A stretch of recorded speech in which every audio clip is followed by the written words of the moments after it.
уважаемые автолюбители! Сегодня у нас обзор посвящен вот этому автомобилю. Это Ford Fiesta. Выпускается он с 1976 года. На сегодняшний момент продано уже более 10 миллионов экземпляров этой модели. Это шестая генерация. Она выпускалась с 2002 года по 2008 год. На сегодняшний день представлен очень большой выбор автомобилей такого малого класса, называют его в Европе супер мини. Но цены на эти автомобили, как правило, разнятся, как в меньшую, так и в большую сторону. Смена модельного ряда влечет понижение цены, а следственно автомобиль становится более привлекательным. В скором времени Ford запланировал выпуск 8-го поколения Fiesta. Это означает, что 7-е и 6-е поколение будут падать в цене, а значит становится, скажем, наиболее привлекательным вариантом для покупателей, у которых ограничен бюджет на автомобиль. Как видите, это хэтчбэк пятидверный. Выпускался также трехдверный хэтчбэк для европейского рынка и седан. Но седаны, как правило, делались для рынка Южной Америки, поэтому в Европе их встретить очень тяжело. Поэтому остановимся мы непосредственно на европейском варианте, который автомобиль даже в начале своего производства она не вызвала фурора. Дизайн здесь был достаточно классическим, имеет достаточно простой внешний вид, то есть без никаких, скажем так, изысков. В этом заключается его достоинство, главное. То, что автомобиль не устаревает внешне. У автомобиля была достаточно широкая палитра комплектаций и палитра цветов. В базовой комплектации автомобиль имел неокрашенные бампера до половины, соответственно, неокрашенные зеркала и неокрашенные дверные ручки. В более дорогих комплектациях все это красилось в цвет кузова. Также широкая палитра двигателей.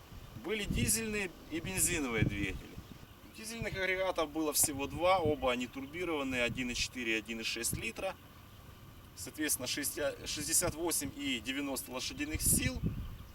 По сравнению с бензиновыми они, конечно, экономичные, но не такие экономичные, как у Volkswagen. Поэтому в целом двигатель, конечно же, рассчитан на хороший дизель. И ресурс такого двигателя, соответственно, обусловлен тем, каким дизелем вы его заправляете. Если дизель хороший, соответственно, ресурс двигателя будет больше. Если дизель низкого качества, соответственно, двигатель пройдет где-то 1100, потом придется его ремонтировать, включая чистку топливной системы.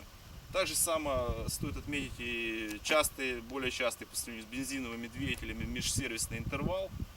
То есть там порядка 15 тысяч, у бензиновых двигателей 20 тысяч. То есть на 20 тысячах можно менять масло. Поэтому я предлагаю вам остановиться на бензиновых автомобилях, если вы планируете выбор именно Fiesta. Значит, бензиновых двигателей была достаточно широкая палитра. От самого слабенького, это 1,3 литра, 8 клапанов, 70 лошадиных сил. Это довольно старый двигатель, но он проверен тем, что то есть, достаточно длительное время он выпускался. И как бы цена на этот автомобиль самая будет низкая. Он ставился, как правило, только на базовой комплектации. Если вам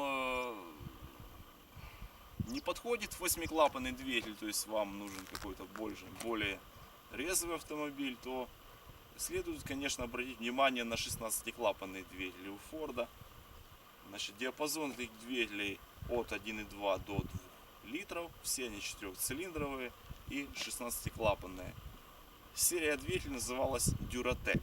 Конечно же, всем известно, что самый лучший двигатель это же, конечно же, тот, в котором больше всего лошадиных сил. И в этом заключается самое главное заблуждение для этого автомобиля. Сразу хочу отметить, что это не спортивный автомобиль. Да, он участвовал в гонках Форда. Форд выставлял его в юниорском чемпионате ралли WRC. Он ездил, он иногда побеждал, но больше проигрывал. Это обусловлено конструкцией этого автомобиля, которая была заточена исключительно на городскую езду, а точнее на безопасную городскую езду. Он разработан таким образом, чтобы защитить пассажира и водителя, находящегося внутри. Значит, что это означает? Автомобиль очень тяжелый. Весит он 1100 килограмм в базовой комплектации. И развесовка этого автомобиля спроектирована таким образом, что наибольшая нагрузка приходится на переднюю часть автомобиля. То есть непосредственно ту часть, где находится двигатель. Следовательно, если вы захотите автомобиль с мощным двигателем, вы должны понимать, что он тяжелый. А это влияет на управляемость автомобиля. То есть тяжелый передок, машина не такая послушная в поворотах. Напомню, это особенность конструкции автомобиля, в которой сделан упор на безопасность в первую очередь. Ну, в принципе, например, что для меня, мне главное спокойная езда. Тем, кому интересен автомобиль для покатушек, для гонок, я советую выбирать между Фокусом, лучше всего, конечно, ST или RS, или же Фордом Пумой, которые, в принципе, тоже сейчас достаточно дешевые. То есть эти автомобили, они специально были заточены для гонок и являются идеальным выбором по шасси, подвеске. Да, подвеска здесь, кстати, очень простая. Спереди стоит Макферсон, сзади балка и амортизатор. То есть с ремонтом никаких больших затрат по ней не будет. Она достаточно живучая, достаточно надежная. Тормоза спереди дисковые, сзади барабанные. Значит, машина оснащена антиблокировочной системой. Также в ней идет две подушки безопасности уже в базе. В более дорогих версиях их было 4. Они были вмонтированы в торпедо и руль, а также сиденье. В дверях присутствуют стальные балки, которые удерживают конструкцию кузова при аварии. Возвращаясь к теме двигателей. Конечно же, двухлитровый двигатель, 150 лошадиных сил, он обеспечивает приличную динамику, но управляемость этого автомобиля оставляет желать лучшего. То есть это чисто маркетинговый ход. Также есть 1.6, 100 лошадиных сил двигатель, но опять же повторюсь, учитывая тот факт, что автомобиль не спортивный, кроме повышенного расхода топлива, а также шума от двигателя, вы по большому счету не получите ничего. Он будет разгоняться чуть-чуть быстрее, но в целом он того не стоит. Есть еще 1.4 литра двигатель. В принципе, он уже, это как золотая середина идет. 80 лошадиных сил. Этот двигатель можно спокойно покупать. Он проверен, большинство Фиест оснащены именно этим двигателем. Но есть и коронное предложение. Двигатель 1.2 литра. Он достаточно редкий. Но я рекомендую остановиться именно на этом двигателе, который был спроектирован в кооперации с компанией Mazda. Двигатель 16-клапанный, чем он лучше 1.4 литрового двигателя? Низкая степень сжатия. А это означает, что машину можно заливать спокойно 92-й бензин. Как правило, у Форда слабое место его двигателя это как раз чувствительность к качеству топлива. Поэтому двигатель, как правило, перегревается и часто возникают проблемы с холостым ходом. В 1.2 литра этого нет. Потому что, повторюсь, двигатель этот спроектирован Маздой. Устанавливался на японского рынка Mazda Demio и на европейском рынке Mazda 2. Двигатель проверен. На Фиесте он начал устанавливаться с 2004 года. По динамике небольшая разница, учитывая, если вы заправляетесь не премиум бензином, то есть разница между 1.4 и 1.2 литра будет минимальная. В разгоне динамики, то есть порядка 14 секунд с разгон до сотни. Это, конечно же, медленно, но я повторюсь, это автомобиль городской, и главное его преимущество это его простота. и дешевизна, соответственно. То есть практичность, надежность, долговечность.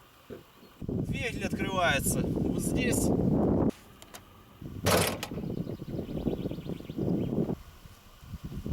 Вылетает такой лепесточек.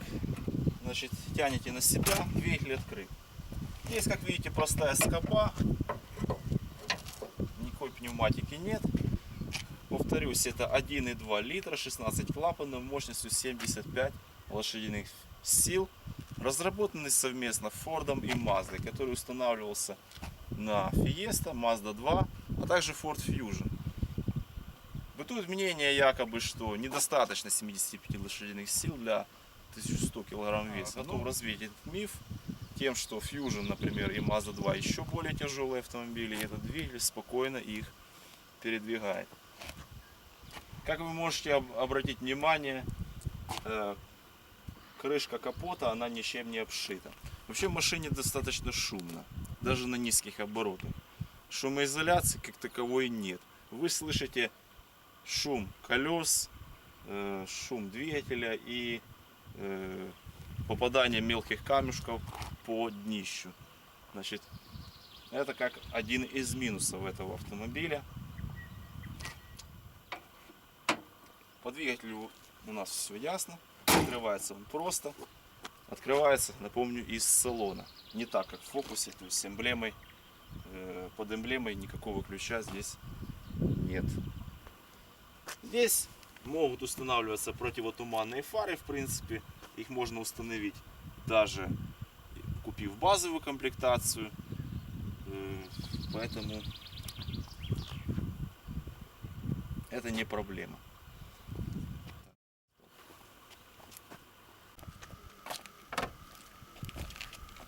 Значит, багажник открывается у нас из салона, либо же ключом. Достаточно вместительный. Здесь располагается полноценная запаска.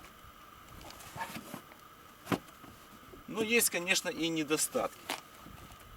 Например, негде ложить аптечку. То есть нет специально оборудованного места для нее. Полка снимается, сиденье раскладывается, спинки вернее, раскладывается 60 на 40% отношении. Значит, с виду можно сказать, что автомобиль достаточно современный. То есть капот короткий, обзор хороший. Вместе с этим автомобиль достаточно маневренный, хорошо цепляется за дорогу. То есть управлять им достаточно легко и приятно. Автомобиль предназначен, конечно же, только для ровных, хороших дорог, потому что дорожный просвет у этого автомобиля небольшой, всего 14 сантиметров. В базовой комплектации, вообще ни в каких комплектациях не идут брызговики. Оставить их надо, так как вылет колеса идет над порогом.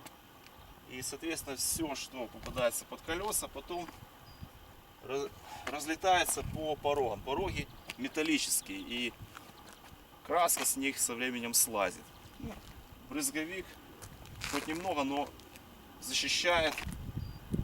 В целом по дизайну можно отметить следующую тенденцию. Ford фактически вдохновился Volkswagen Polo.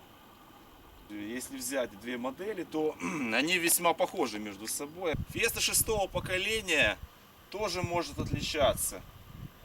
Значит, в 2005 году был произведен фейслифт, то есть модернизация этого автомобиля. Она в себя включила новую оптику спереди и сзади, новую облицовку радиатора, соответственно, новые бампера, ну и новые молдинги по дверям.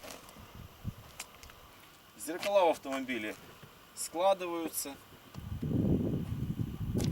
Бензобак отпирается ключом. Кому-то это нравится, кому-то нет. Кто-то привык открывать из салона.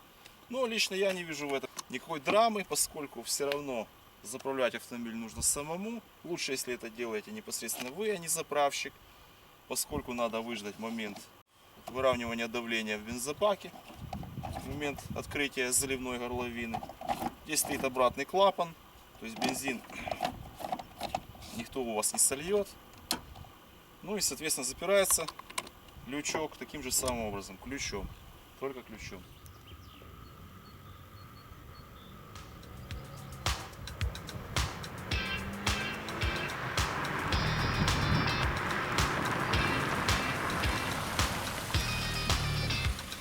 приглашаю вас в середину.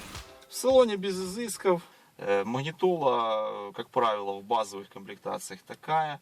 Это фирма Visteon, американская. Выпущена магнитола в Португалии. Снимается она специальными ключами. Ключи вставляются по бокам. То есть всего 4 ключика, вынимается. То есть, в принципе, поменять магнитолу можно даже самостоятельно.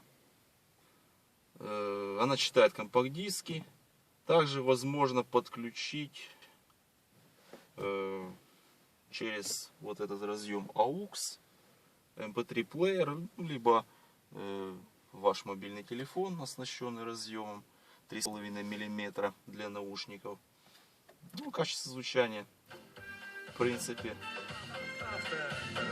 достаточно, ну, как для этого ценового диапазона, для этого класса автомобиля, достаточно приемлемая. Здесь 4 динамика. Магнитола кушает компакт-диски.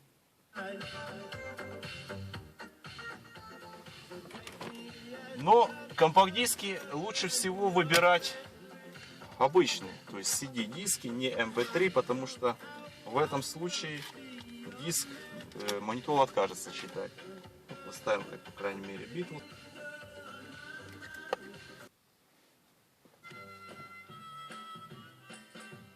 Посадка вполне удобная, руль хорошо обхватывается руками, регулируется по высоте. Удобно переключателей дворников, стеклоочистителей и поворотники включаются. Фишка всех фордов. Дефлектора потока воздуха стоят такие же самые на модели Land Rover Defender.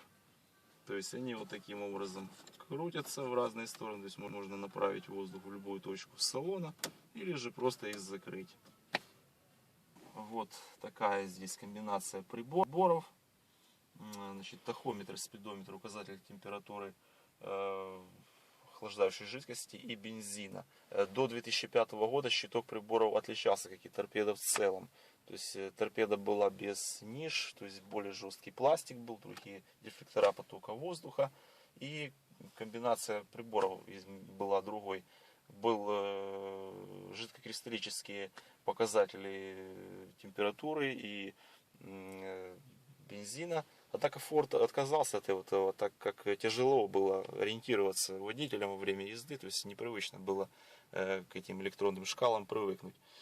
Значит, подсветка приборов достаточно приятная, зеленая. Ну, сейчас, конечно, мы не можем ее видеть, так как светит солнце, однако глаза абсолютно не устают. Также имеется подсветка электрических стеклоподъемников, значит, и также магнитолы. То есть ночью в темное время можно хорошо осмотреться и то, что вам необходимо. Ручник тоже достаточно в удобном месте находится. Салон хорошо чистится, ткань достаточно практичная, то есть ничего к ней не прилипает, никаких на ней нет пятен. Сиденье имеет регулировку по высоте, то есть таким образом можно отрегулировать сидушку. Ездит в длину, для этого надо отодвинуть педаль и регулируется спинка. Здесь есть колесико. На мой взгляд, так лучше всего отрегулировать для более точной настройки, для удобной посадки в автомобиле. Климатическая установка, здесь кондиционер есть, он механический. Также есть в более дорогих комплектациях сам кондиционер может быть с автоматической регулировкой, так называемый климат-контроль. Коробка может быть как механическая пятиступенчатая, так и роботизированный автомат. То есть, по сути дела, это механика без сцепления. Либо же может быть классический коробка-автомат четырехступенчатая, четырехдиапазонная. Значит, ставятся они, механика ставится на все типы двигателей. Робот ставится только на двигатель с объемом 1,4 литра. И автомат ставится только на 1,6 литровый двигатель. Почему так сделано, я не знаю. Но это политика компании Ford. Только 1,6 литра можно выбрать с полноценным автоматом. Ну, самое надежное, конечно же, это механика. То есть подобраны передаточные числа достаточно грамотно. То есть ход коробки короткий. То есть можно переключать даже одним пальцем. В машине всевозможное количество ниш. Если вы увидите, Здесь есть ниша, ну, можно положить, наверное, мобильный телефон, но я не ложу его сюда, поскольку там не очень такая полка, как бы надежная. То есть телефон попросту может вывалиться и провалиться в середину. Это неприемлемо. Поэтому, в принципе, есть еще вот здесь вот место и полочка вот здесь. Ну, здесь я заполнил ее GPS-навигатором. Многие, конечно же, меня могут принять в штыки, поскольку навигатор, конечно же, лучше вешать на лобовом стекле. Однако я считаю, что лобовое стекло предназначено для обзора происходящего на дороге. То есть навигатор может от этого отвлекать. Впереди себя чувствуешь вполне комфортно. Единственное, что вот эта ниша, я не понимаю, для чего она нужна. Конечно же, сюда что-то можно положить, но во время езды шансы выпасть отсюда. Да, и также присутствует здесь полочка. Пластик он мягкий, как можете убедиться. Автомобиль запирается достаточно необычным образом, в отличие от кнопки, как правило, находящейся здесь. То есть, срабатывает таким образом центральный замок, если вы нажмете, упрете от открытия дверей в глубину двери. Ну, соответственно, отпирается таким же самым образом. Есть козырьки с зеркалами по бокам. Есть также сама лампа освещения салона. Ремни регулируются по высоте. Они имеют преднатяжитель. То есть пользоваться тоже ими вполне удобно. Есть бардачок.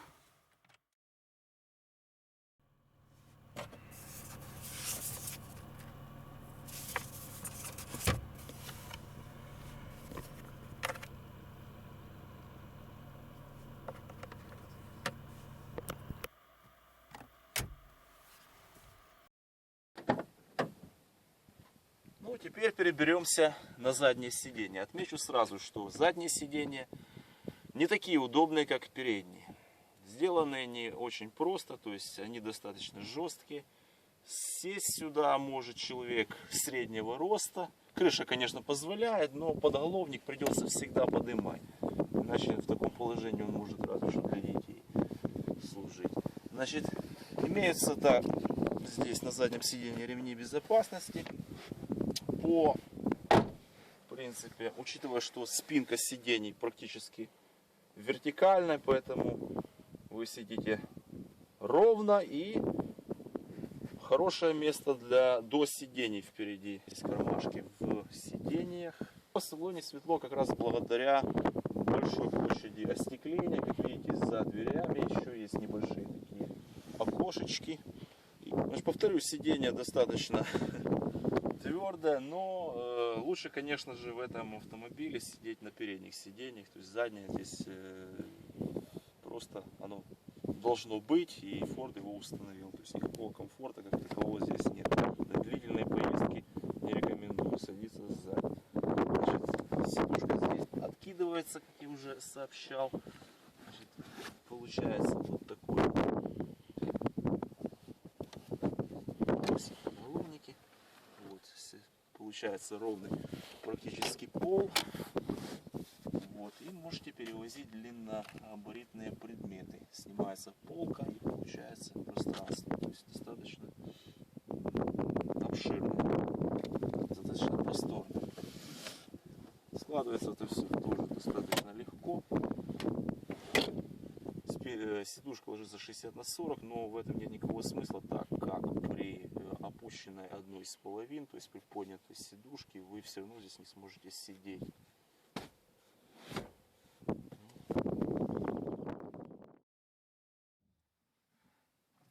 Ну что, теперь попробуем проехаться на Фиесте, посмотреть, какая она на ходу.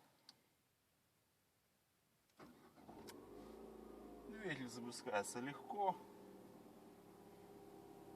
Прогревается где-то в порядка минут 5. Это полностью прогретый двигатель. Температура на датчике должна быть 100 градусов. Показывает 650 оборотов в минуту. Пристегиваемся и поехали.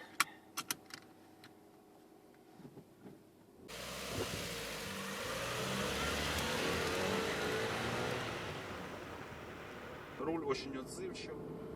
Педаль газа тоже достаточно хорошо откликается. Удобно расположен как вообще педальный узел в целом. То есть тормоза и тормоз, сцепление педалей. То есть достаточно удобно. И легкие. Сама коробка, то есть все под рукой, все продумано, спроектировано. Руль небольшой и не маленький, в принципе, это хороший золотой стандарт. То есть, если руль очень большой, неудобно обхватывать. Попробуем разогнать ее. Дорога у нас, правда, короткая, но, как видите, машина охотно разгоняется.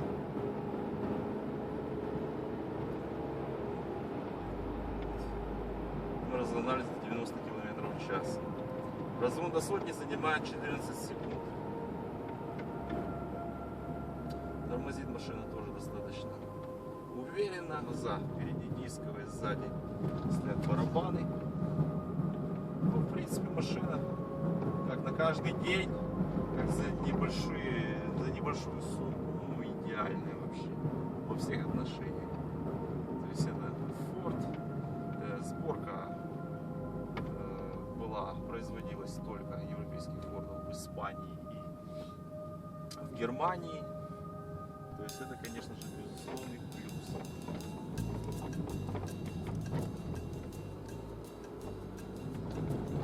Места над головой, как видите, тоже вполне хватает. Подолонники удобные, не мягкие. Да, машинка, конечно же, шумная и подвеска достаточно трясется. Но все это компенсируется достаточно прогнозируемым, хорошим поведением автомобиля на дороге. Сиденья профилированные, похожие сиденья ставятся и на фокусе, и на фокусе Max, и на Fusion. Ну, вообще, в принципе, это идентичная модель.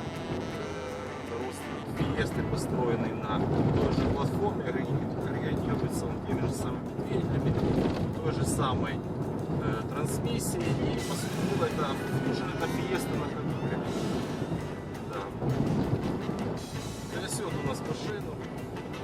Но все это компенсируется тем, что хоть она и жесткая, но подвеска достаточно надежная. То есть бывает такое, что как у Citroёn, например, подвеска мягкая, но это обходится достаточно дорогим ремонтом. И если касается всех монорычажных подвесок, здесь двухрычажные стоит. Простоте и скромности, нечто такое, что было в первых моделях Golf, вот в первых Volkswagen Golf.